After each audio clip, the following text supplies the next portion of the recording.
Welcome to episode 22 of the Perrysburg Podcast. I'm your host, Kim Newlove.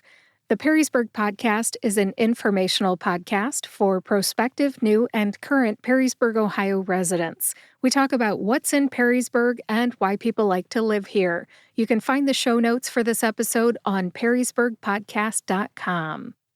Historic downtown Perrysburg has an interesting history. Local historian and librarian Richard Baranowski helped me learn more about the east side of the 100 block of Louisiana Avenue this fall.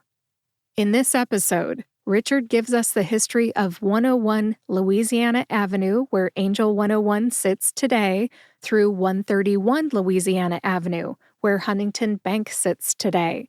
The first half was recorded outside on location in October of 2023, and then the second half was recorded in the local history room at Way Public Library in November of 2023. Without further ado, here's the walking tour of 101 through 131 Louisiana Avenue in historic downtown Perrysburg. Before we start out, it might be noted the difficulty in determining exact locations of early Perrysburg businesses, or houses for that matter. Perrysburg was divided into lot numbers which could contain more than one building. For example, the buildings in this half of the block up to the alley are all on one lot, lot 345. So when you go to the property conveyance record, it gets confusing to figure out what part of the lot a certain building sat. Furthermore, the person selling or buying may not be the person who was running the business in that particular building. And in the 1800s, buildings and businesses seemed to come and go with great alacrity, always helped along by a few fires. There were no addresses in Perrysburg until 1925. From that time, it gets a little easier to document a building and its businesses. Nonetheless, I found out quite a bit about this stretch, and I think I can make some historical sense of it. 101 Louisiana dates back to the 1830s. Daniel Wheeler built a store here in 1834. It was like Sam Drucker's store in Petticoat Junction. He sold everything. I found that a lot of retail stores were like that in the 1800s. In 1843, the building went to David Wilkinson. He was a steamboat captain, and he used it as a storeroom. There were also two businesses in it, Augustus Hall Grocery and Dry Goods and George Powers Hardware.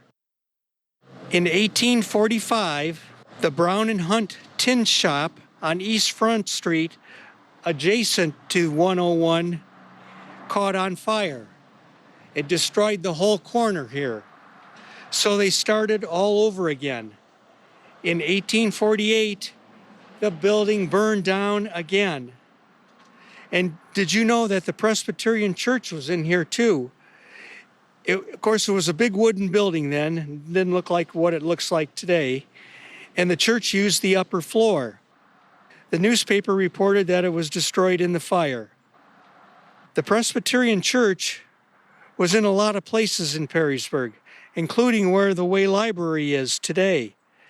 That church burned in 1875. But they didn't give up. They finally found a home in 1892 when they opened a new church over on Elm Street. It's still standing and a pretty sight to see, like all the historic churches in Perrysburg. At any rate, here at 101 Louisiana Avenue, Augustus Hall stayed on the site, and after two fires got smart and built a brick building, probably around 1850. And that's the building you see here today. Although it has siding on it, the brick is underneath. Augustus Hall sold insurance and had a dry goods and grocery store. In 1853, Henry Fackelman continued another dry goods store. Now in 1865, it was sold to Dr. John Reinfrank. And he opened a drugstore here, and he probably had his office here too. It might be mentioned that prominent attorney and judge Asher Cook had his office for a time in the upper part of 101, at least in 1860. Asher Cook was married to Amanda Hall, the sister of Augustus, who had this corner building. Conveyance records indicate that Mr. Cook had something to do with the building. He may have been part owner. In fact, this section of buildings here, not only this corner building, but the next building that we're going to talk about, they were often referred to as the Cook Block. It might be mentioned that besides Asher Cook, there were a dozen attorneys in Perrysburg in those days. And why was that? You know, Perrysburg was the county seat until 1870. Now, maybe a lot of people don't know that or forgot it. All county business was done here in Perrysburg. I'm getting a little ahead of my story here. Asher Cook, he moved out of 101. He moved next door, and he actually built the building at 103. The reason I know this is records indicate that it was built in 1865, and I suspect Asher Cook built this building and moved here at that point. In 1872, the Masonic Lodge moved upstairs. Now I'm talking about 103 now, the next one down. And Asher Cook sold the upper floor to the Masonic, so that means he owned the building. So that's our proof that Asher Cook owned 103. In the meantime, let's get back to 101. A lot of businesses in here during the late 1800s. You know, dry goods stores, clothing, shoes. There was a grocery store here in 1876. There was a drugstore later on. In 1881, it was George Getz's grocery store. And it became another grocery store after that under another man, George Bosch. Like I said, businesses came and went with great speed. You know, we look at it today, and it's easy to read in a history book, oh, they were here. Well, you know, a lot of years passed in between. So, you know, things happen, but not as fast as we can read about it in a book, of course. We're still talking about 101, and George Huffman started a restaurant in here. A few years later, you know, mid-1880s, Mr. Huffman had a meat market in 103. Well, he converted that meat market into a saloon, and I think he built a door in between. So Mr. Huffman had a saloon at 103 and a restaurant at 101. Saloons subsidized restaurants just like they do today, no different. But I don't think his restaurant was doing too well, and he finally got out of it in the late 1890s, and he leased 101 to George Reither, who opened an ice cream store and restaurant at that time. I have a picture here of Reither's ice cream shop.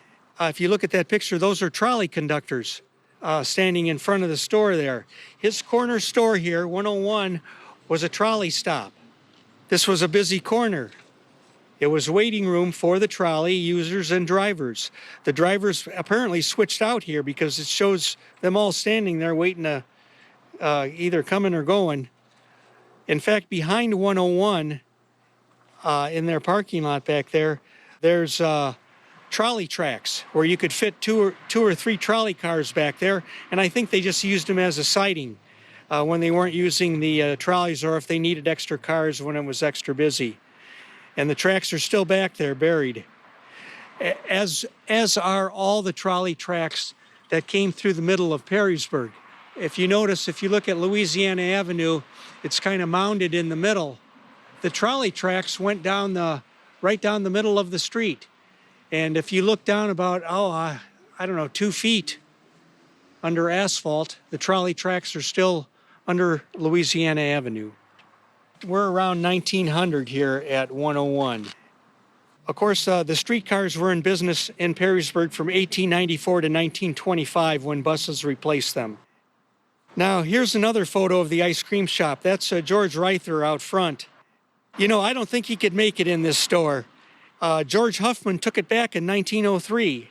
After Mr. Reither, there were various transactions noted in the Perrysburg Journal at 101 concerning a man named Sam Cross, who leased the restaurant from George Huffman for a few years. Now, when Sam Cross had the restaurant, which was in 1905, One of the worst crimes in Perrysburg history occurred right in front of this door. Of course, the door, if you notice by the photo, was in the middle of the building then. It was not on the corner like it is today in 2023. At any rate, let me tell you about that story. Late one night, December 28th, 1905, 5 men got off the streetcar and went into Cross's restaurant right here, 101. 4 guys were at the counter and 1 was standing by the door. Now, Marshal Frank Thornton had been tipped off by telephone about these guys. They may have been wanted in Toledo. Well, Marshal Thornton came in and told them they were under arrest. The gang opened fire on the marshal, and he got shot in the stomach. The gang ran west on Front Street and got away. The marshal was taken home. Later, they took him to Toledo Hospital, where he died several days later. They eventually caught 2 members of the gang, and they were sent to prison. At any rate, according to the Perrysburg Journal, Sam Cross did not keep this place. George Huffman took it back. I'm not sure what happened. Sam probably couldn't make it either. Around 1910, George Huffman still had the restaurant, although Joe Huffman, a cousin, was running it by now. He apparently talked one of his relatives into taking it over, huh? About 1915, 1920, 101 became Travis Pharmacy, which in turn became Hayward's Drugstore. Now this is getting us up into the 1930s and 40s, and actually 1958. It was Hayward's Drugstore until 1958, when it became a restaurant and saloon again called Bishop's. So about 1964, the restaurant had gone out of there and it was renamed the Corner Bar. In 1968, it became the Vance Florist Shop. The Corner Bar moved on to the middle of the 200 block of Louisiana Avenue, but still kept its name. Didn't seem to hurt business at all either. So the building was handed off to another florist called the Flower Shop, or Perrysburg Flower Shop, and it remained so for 35 years. Now, Angel's in here today, and she's had it since about 2014. The upstairs is rented out as apartments or offices. 101 is presently owned by John Naylor. In fact, he owns every building in this half of the block here, except 105. Now, we mentioned that Asher Cook, the attorney, he owned this building. And that's where his office was. And from what we could gather from a newspaper, Perrysburg Journal, he built this place and moved here from the upper floor of 101 over to here. Asher Cook sold the upper story to the Masonic Lodge. County records indicate that he did that in 1872. So Asher Cook is downstairs, the Masonic is upstairs. Later, in the 1880s, I mentioned that George Huffman had a meat market here and then a saloon. But the saloon only was in 103 till 1908. Now, why was that? Now, here's something maybe not a lot of people know. Wood County went dry in 1908. Prohibition really didn't start till 1920 nationally. But places went dry before that, before the whole country went dry. And Wood County, they had a vote, local option, and they voted the county dry in 1908. So that means they kicked all the saloons out in 1908. And there were about 10 saloons in Perrysburg, 90 in Wood County. Like I say, Prohibition didn't happen all at once. It came in fragments, villages, townships, counties, states. Wood County was mostly rural, and although Perrysburg voted against Prohibition, there were more others in the county who didn't. In other words, people in Perrysburg liked to drink, but the people in Bowling Green didn't. So Wood County went dry 12 years before the rest of the country.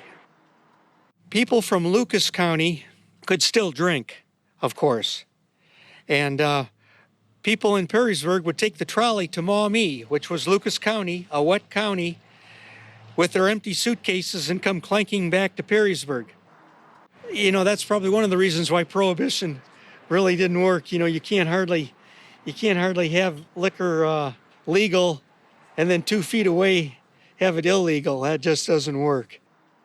Now look, there's a photo. You can right at this point. I'm going to show a photo of the Rossbach Brothers Billiards Hall. This is early 1910s, and this is 103. It was run by the Rossbach brothers, George and Fred Rossbach. They opened in 1909, right after the county went dry. And they were in several places around town. They had pool halls, cigar stores. They were not very successful. According to their nephew, Stanley Rossbach, their assorted businesses were more of a social thing. They never made any money. In this pool hall, the Rossbach brothers sold soft drinks and near beer. I mentioned this near beer. I don't know if you've ever heard of it or not. It's tasteless stuff, but it was popular during Prohibition because it tasted like beer and didn't have any alcohol in it, or so people thought. But what they would do, have you ever heard of the term needled beer? Well, what they would do in Prohibition, they'd barrel this near beer at the company, and then somewhere between the company and where they were going to sell it, they would take a veterinarian's needle, fill it with alcohol, and inject the barrel with this alcohol. You'd have a keg of near beer after it left the brewery, beer with alcohol in it after it got to where they were selling it. The Rossbach brothers' nephew, Stanley Rossbach, told me, he said they probably sold this in here, and he says, I think they probably sold stronger stuff too. At any rate, the Rossbach brothers are downstairs, and the Masonic Lodge is still upstairs. Now we see the picture of the Arts Saloon. The Arts Saloon was in business in, 1880s, 1890s. The saloon, with a little remodeling, later became D.K. Hollenbeck's law office. They called it the Little Courthouse because that's what it looked like. If you look at that little inset in the photo, when you look at the Arts Bar, you can see that they remodeled that bar into a law office. I'm gonna show you a photo of the 1920s. Now you see this photo of the early 1920s. A brick facade was put across the front over into 105. This was in 1920. See this brick facade? It covers up buildings behind there. That's not a real building behind there. Not a real building. They just did it for looks. I think the Masonic probably built it, and they wanted it to look nice up there for their meetings and how it looked from the outside. At any rate, when they did that, they moved that little courthouse out to the Robert Pugh Estate at 535 East Front Street, and it's still there. And if you look at that little inset on the photo there, if you go back in that person's driveway behind their house, that little building sits back there. That a lot of people don't know that that's there. And it was actually up here, right in front of us here. In 1942, 103 became Martin and Huff's grocery store. It had apparently taken over for an A&P, which had expanded into 105. Martin and Huff went out of business in 1954. And that same year, Kroger, which was at 109 since the 20s, had expanded into 107. Now, we've got more addresses than we have buildings. So some of the buildings, 107 and 109, are the same building here as we see it today. There were two grocery stores side by side here for many years during the 40s and 50s. We think of Kroger as being a great big grocery store. Well, when they first came to Perrysburg, they were just as small as one of these buildings doing business up here today. Okay, 103, afterwards, it became Stewart Infrared. They were a company that sold infrared stoves. Usually found them in bars and so forth, and they had sandwiches that they could cook. It was like a microwave, but a prehistoric microwave. And the Stewart Infrared sold the sandwiches and distributed them around different businesses around Perrysburg and Toledo, and they sold those ovens. I guess they were called ovens back then. But they were about the size of, not much bigger than a microwave. So 103 has been a lot of different things over the years. It was Serendipity, which was a gift shop. It was Violet's Clothing. And later in the 1970s, it became the Fashion Closet. Like I say, the upstairs remained the Masonic for many years, up until the 1970s at least. Now let's go to 105. 105 was built in the 1920s for the Masonic. The Masonic built it. And they rented out the bottom, and that the upstairs was added on to 103, which they combined into one big hall, if you can follow me on that. That's probably when that facade was put in. So now the Masonic owns the upstairs of 103 and 105. 105, like I said before, was a series of grocery stores, Martin and Huff, A&P. The Masons were still using the upstairs. A floor covering shop came in the late 1950s, and in the 1960s and 70s, it was George Garn's real estate office. In the 80s, it became a clothing store called Bloomers, and another one called Clothes Horse later on in the 1990s. I think an attorney owns 105. It's the only building in this half block not owned by John Naylor. Now, we're going to go down to 107 and 109. As you can see, 107 and 109 are the same building, at least today. The Perrysburg Post Office was actually in 107 from around 1890 to the early 1930s. And then it moved over to 110 West 2nd Street. And then in 1941, it moved next to Kazmeyer's. I think there's a fitness, it's a fitness building now. And then in 1990, the post office moved out the road where it is today. Later, after Kroger came in during the 1920s, expanding from 109 into 107. Kroger's was in here from 1930s, I think, till 1954. And then People's Market came in, another grocery store.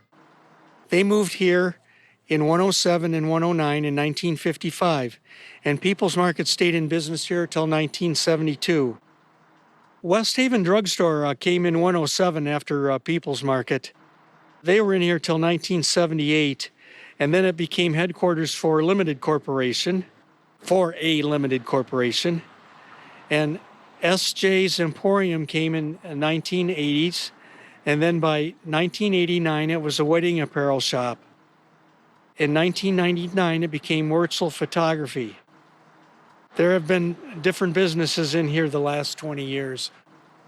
George Mosier replaced the old wooden building you saw in the 1910s in that photo with a new brick building.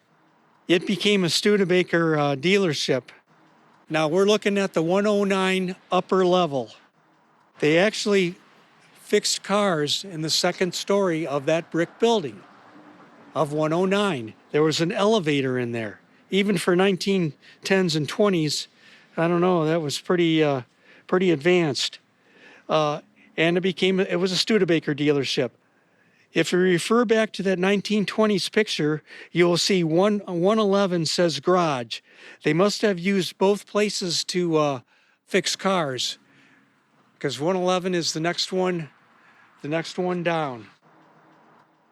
We're standing here in front of 111 Louisiana Avenue. It's this tall building, 3 stories. It was built in 1900 by George Mosier. He built this after Chris Huffman's grocery store had burned down, and he bought the property and he put up a brand new building.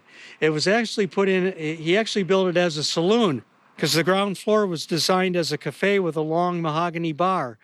And he might not have done this if he knew Prohibition was coming in 1908, at least for Wood County. Now I'm going to show you a photo of Chris Huffman's grocery store. Okay, if you study the picture, you can see the store went into 109, and you can also see an edge of Arch's Saloon. The second floor was apartments. The third floor was a dance hall. It was also called the Royal Theater, and it was called a Nickelodeon in those days. The Nickelodeon opened in 1908 and operated for several years. And of course, they showed silent movies in here. And it cost a nickel to get in, thus Nickelodeon. And I understand they had a piano player in there and a singer to keep the place alive when they changed movie reels. Now, if you've ever seen the steps that go up to the third floor in this building, you'll wonder how they ever got a piano up in that third floor. They must have hoisted it through the window, because I don't believe they'd ever got one up there. The steps are so narrow, one person can barely walk through them. At any rate, 111 holds the distinction as being the tallest building in uptown Perrysburg. And yes, I refer to uptown as the term for Perrysburg, because that's the term everybody used during the 20th century. You know, downtown was Toledo. Uptown was Perrysburg. When someone mentioned they were going uptown, they were going uptown Perrysburg. When they said they were going downtown, they were going downtown Toledo to Tidke's or someplace. But that term has changed, and now uptown Perrysburg has become downtown Perrysburg. Okay, to get back to 111, it has been many things over the years. I guess when the saloons went out of Perrysburg, they converted 111, well, like I said, was a Studebaker dealership, and they fixed cars here. There was even a gas pump out front here at one time. So 111 was a lot of things over the years. And 111 is sometimes mentioned as the tourist hotel because they use several rooms up above here. If you look above 111, you got the second and third floor. It was like a tourist hotel. People that were staying in town for short amounts of time, they could rent rooms up there. Some of the rooms were actually in 109 up above as well. The tourist hotel stayed in business. Is that sign still up there? Did they take that down? Yep, It's still there. Tourist hotel is still there. It was a tourist hotel from like the 1910s up into 2004. When it caught on fire, they remodeled it, and it's been apartments ever since then. When they first rented it out, it was like $1 a night for a room. So it was sort of a transient, short-term motel for people. Now, I mentioned 111 was a Studebaker dealership. And then after the Studebaker dealership went out in around 1930s or so, it became a hardware store. Now, I'm just talking about the bottom level of 111. The upstairs is the tourist hotel. And the downstairs was actually a couple of different hardware stores over the years, from the 1940s to the 1960s. Service Hardware, Perrysburg Hardware, Western Auto in 1968. It became an interior decorating shop in the 1970s. Print in 1980s and 90s, and it's been Kids Clothesline since 2000. Businesses moved in different places. That's a lot of time, like people get in arguments about where businesses were located in the older days. Well, the same business might have been in 3 different places. All correct. For example, the Kroger store that was in 109, 107, it was in the other side of the alley. It was in that second building there. So it moved from down there to 3 buildings down here. So it was in 2 different places. And now it's in another place because it's out on Route 20. That completes the history of 111. We're going to go down to 113. Okay, now we go to actually 113 and 115. Again, it's the same building with 2 different addresses in it. Now, Mr. Mosier, George Mosier, built 113 and 115 in the early 1900s. 113 held a variety of businesses. It was sometimes called the Northwest Ohio Natural Gas Company. It was a jewelry store for a while. It was a tiny tot and teen clothing store up until about 1964. And Charlie Lober went in here in 1965, and he sold radios and TVs. And in the early 80s, it was a video store. In 1991, 113 was Silver Faucet. I don't know, I'm not sure what they sold. At any rate, that's what they called the place, Silver Faucet. And then it became Santa Fe Way in 1995, which was sort of a gift shop and maybe kind of an art shop. Okay, now we look over here at 115. Early in the 1900s, it was Charlie Mills's barber shop. And I think it was a barber shop for quite a while. There might have been other things in between there, but I found out in 1932, Jim Tippin opened a restaurant here, more like a counter and stools and a penny slot machine. He sold 3-2 beer. He was one of the first people to get beer when booze came back in 1933. He ran this restaurant. I must have run it just on a shoestring until the beer came back, and then he didn't have too much trouble. Later on, he was able to enlarge, and he moved further down the block. Later, 115 became Star Barber Shop. That was in the late 1930s. And it became a beauty salon in 1948. And it's continued as different beauty shops, it seems like, until up to today. I don't think there's anything been in there except, of course, under different owners was a beauty shop. That concludes the first half block of the east side of Louisiana Avenue, the 100 block. Now we're going to cross the alley. These addresses are 117 to 131, and they're all on lot 380. Now I want you to look at the photo of the first part of this block. It's Harriet's, Pyatt's, and Kessler's. These are the next four buildings we're going to be looking at. Okay, now the first one here on the alley, it's 117. That's the 3-story building we're looking at here. And it was built by Rudolph Dance in 1877. He had a bakery here, and the second floor was used for lodge meetings. It's likely he lived on the third floor.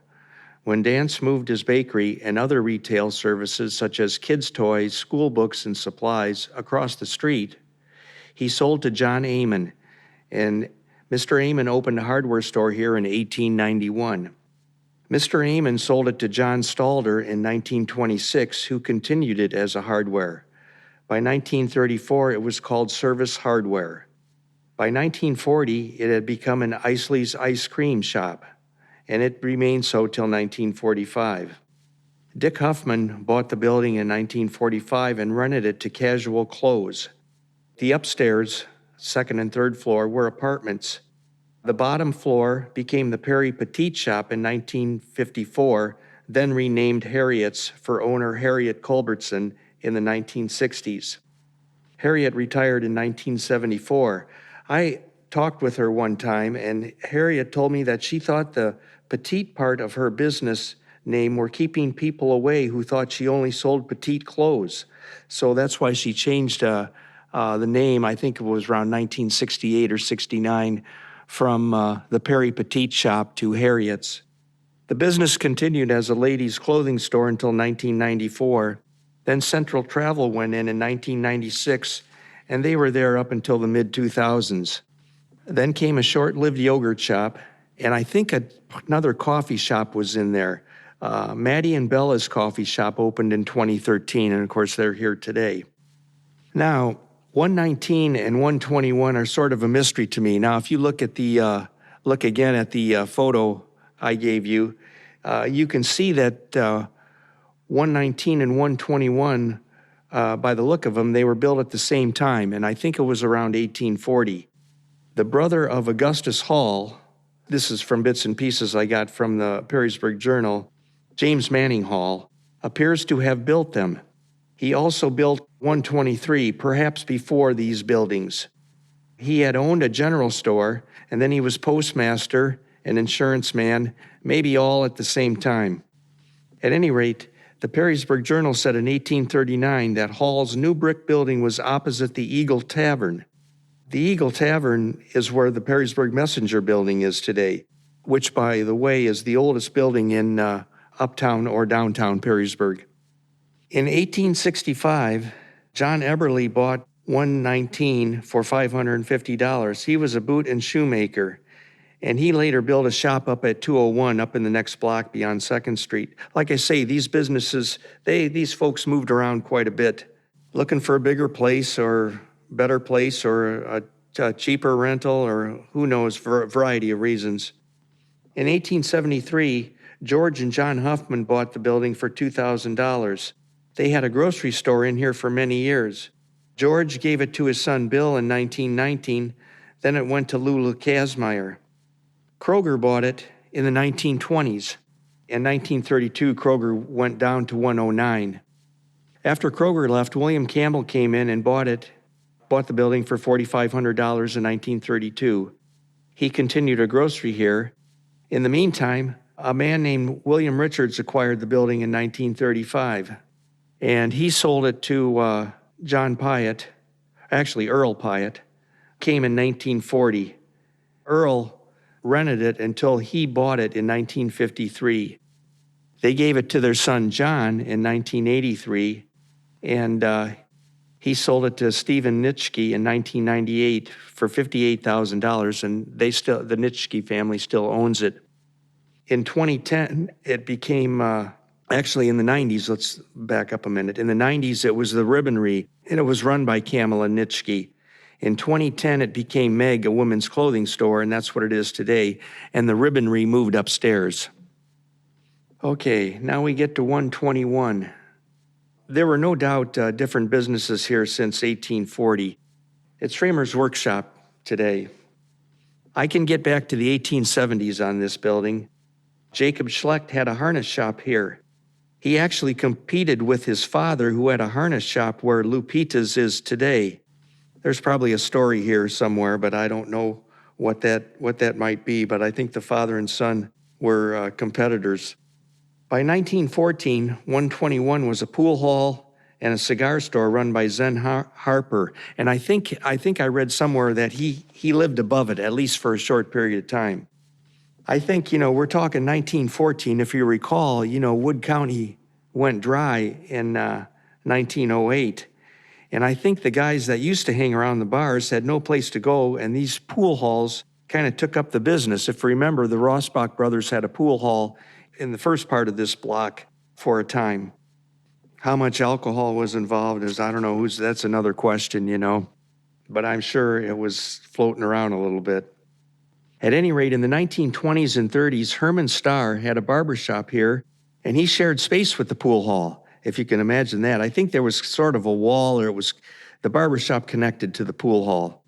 Later in 1924, his wife Lavina opened a beauty salon, and the pool tables came out, and there was probably no more card playing in there either. So she took the other side of the building, and they probably had a wall there. They said there were booths where you could wait, there were seats where you could wait, and so forth. We can figure the barber shop and the beauty salon were sort of partitioned off a little bit, and the couple lived upstairs. Their daughter Melba also became a beautician, and she worked in here as well. She later moved down to the first part of the block in that, I think it was 115, that one by the alley that I told you was a beauty shop for many years and still is today. So Melba Starr was in there for a long time. In 1940, 121 became J&H Menswear. In 1957, it became Kessler's Menswear. And he was in there for a very long time, till 1980, when it switched businesses and became Bernina Swiss Sewing Center. And then after that, for a short time, it was Paisanello's Pizza Place. That was like in the early 1990s. Then it became Santa Fe Way, which was sort of a gift shop. Framer's has been in here about 10 years. Let's go down to the next building, which is 123. I want you to look at that outside picture. This is Munger Brothers Meat Market.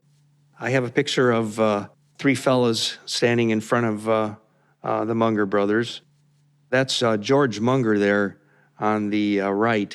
I don't know who those other two fellows are. They don't, usually you can tell a Munger from a mile away. They don't look like, they must have been just maybe helpers, or maybe the one guy was just walking by, was a friend just shooting the breeze. The other fellow with the apron, he worked in there. You can see that, but I don't think he was part of the family.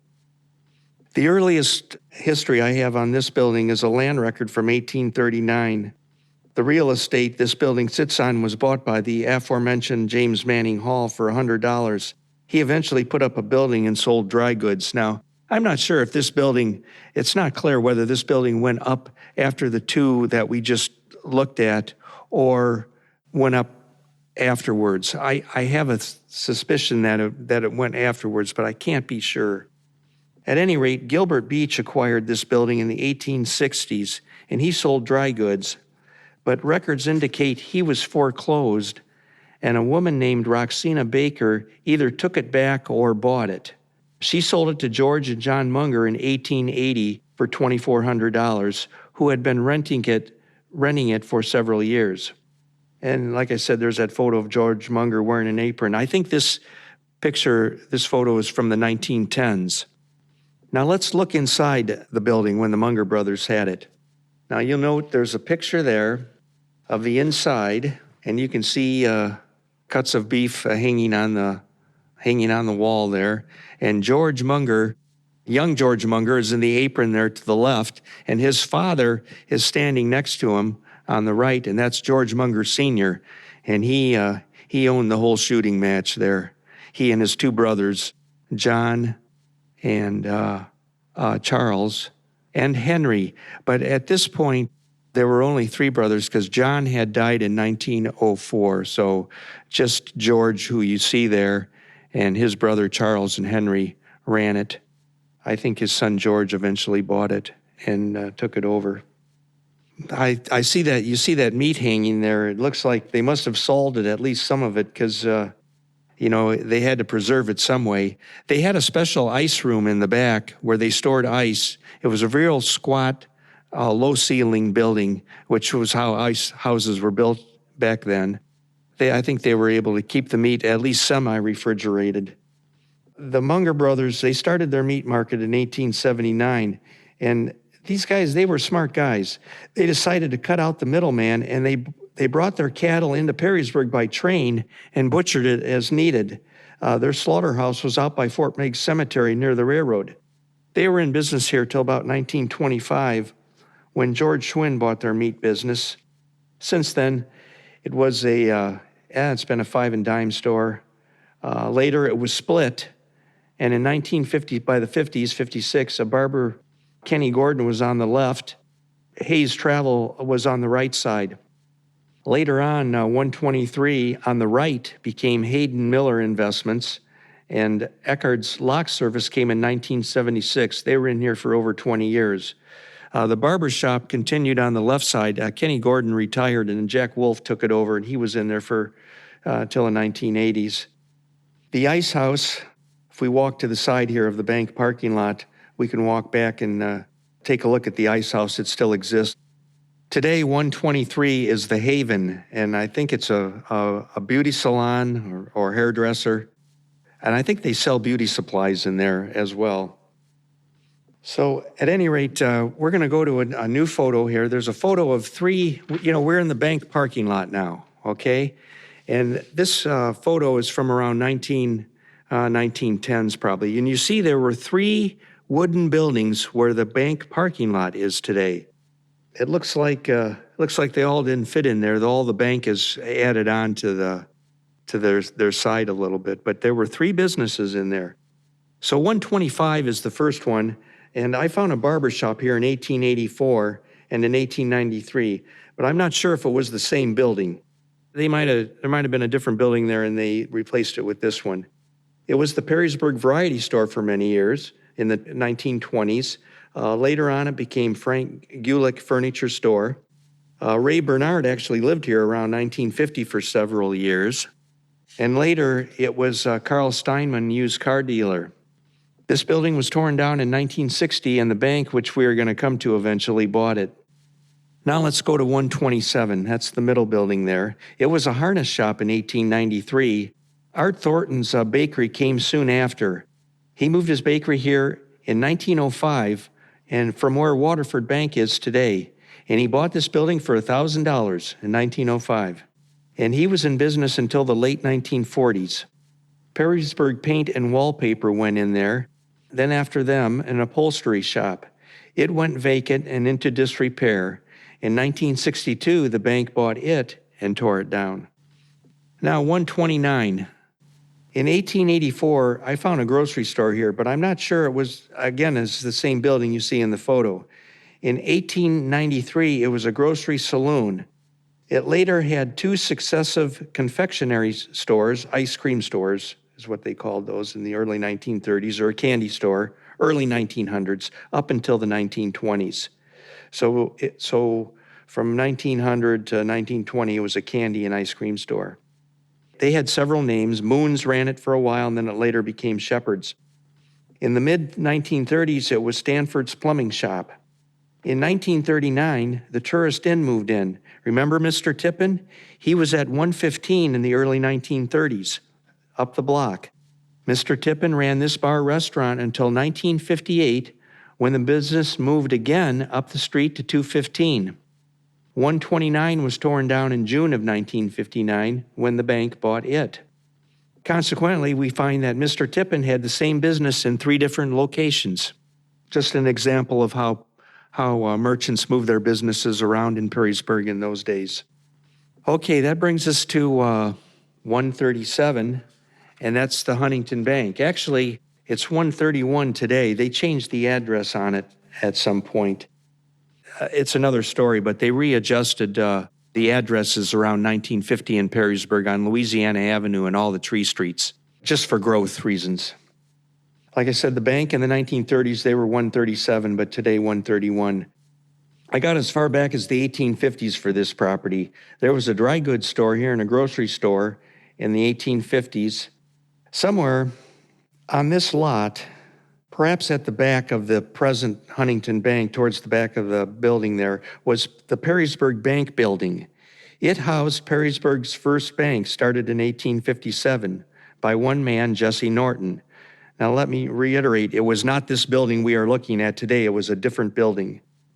This Jesse Norton, he was the bank. He and a man named James Murray, a lawyer, owned the building, and they called it the bank building. But it was not just a bank, it held several law offices. One-time mayor, the aforementioned James Murray, was in here, as was Henry Dodge and Patrick Slevin. I found a jewelry store, too, in this building at some point. The bank didn't last long. The building itself, I think, sat back farther away from Louisiana than the present bank does. At any rate, the Perrysburg Bank building was somewhere in this parking lot or somewhere on this corner. The Rheinfrank building succeeded it in 1881. I don't know if John Rheinfrank built a new building or used part of the Perrysburg Bank building. He paid $3,000 for this spot, so there was probably a building on it.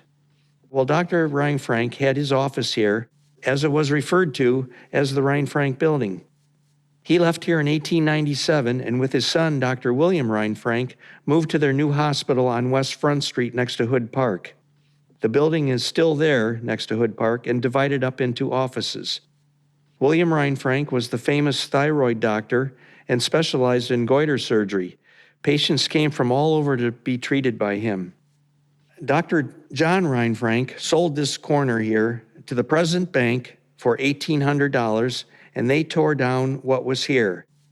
He apparently lost money on the place. I don't know, it must not have been the right time to sell. And there is a right time and a wrong time to sell property in Perrysburg. This structure has been a bank for 120 years. It was built in 1906 and called the Perrysburg Banking Company. Then in 1962, it merged with the Perrysburg Bank of Wood County. Then it merged again with Huntington in 1974. Now, what do you see strange about this building? They remodeled the bottom twice, first with bricks in 1959, and then later on they put this wood on it in 1979. That's when they built an addition and the drive-through ports. But they never remodeled the top of the building. The upstairs has been home to dentists, a beauty salon, and attorneys' offices. Carlos Cordova was up here for a long time, from 1950s up into the 80s or 90s, till he retired. Okay, now I want to show you I have a whole photo of the block here. I guess the bank has I have a little story about the bank, which I'll finish up this talk here. During its history, Perrysburg has been subject to various bank robberies. 8 different occasions, after I checked the newspapers, indicate that banks have been robbed around Perrysburg. All but one of these robberies occurred at banks straddling the interstate, affording the individuals a fast and unimpeded getaway. However, the first bank robbery in Perrysburg, which utilized an automobile, took place in 1919 at this bank, then the Perrysburg Banking Company. Like I said, I'll finish up with a little story about the bank robbery. It was October of 1919. 4 men pulled up in a Cadillac in front of the Perrysburg Hospital on 2nd Street in Locust. There used to be a hospital down there. It's a vacant lot today. They pretended to tinker with the engine, awaiting the lookout who went ahead to case the bank 2 blocks down. Well, Thomas Franey, the bank cashier, Bertha Cranker, the bookkeeper, and a customer were inside when the 3 pistol-carrying robbers struck about 9:30 a.m. Miss Cranker had her back to the door, and the robbers walked up to her teller's cage and said, "Hands up." Her friends did this all the time to her, and she paid no attention. They repeated themselves, and one of the men shattered the glass in the cage with his pistol. That did make her turn around, and she saw the gun pointed at her. Bertha was a no-nonsense career woman, and she tried to hide some of the loose bills on the counter. One of the robbers grabbed her by the waist and threw her under a table. The robbers then went to the office door of Tom Franey, ordering him out. He too thought it was a joke at first, and they broke the glass in his door and herded him out in the lobby with the others. And all 3 were ordered into the vault, the door of which stood open. They were going to lock the people in the vault, but Franey said he didn't have the combination to close the vault door. The robbers wanted to get into the safety deposit boxes, but Franey stalled them, and they didn't get in there. So all were dragged into the washroom. During this time, a customer unwittingly walked into the bank. He was hit 5 times on the head with the butt of a revolver and thrown into the washroom as well. This was an extremely violent gang. They cleaned out the vault and cashier's drawer, and they escaped with about $4,200, a pretty good haul for those days. I think it'd be about over $50,000 in today's money. They had been in the bank for approximately a half an hour. They ran out the door with a 4th man at the wheel of the getaway car.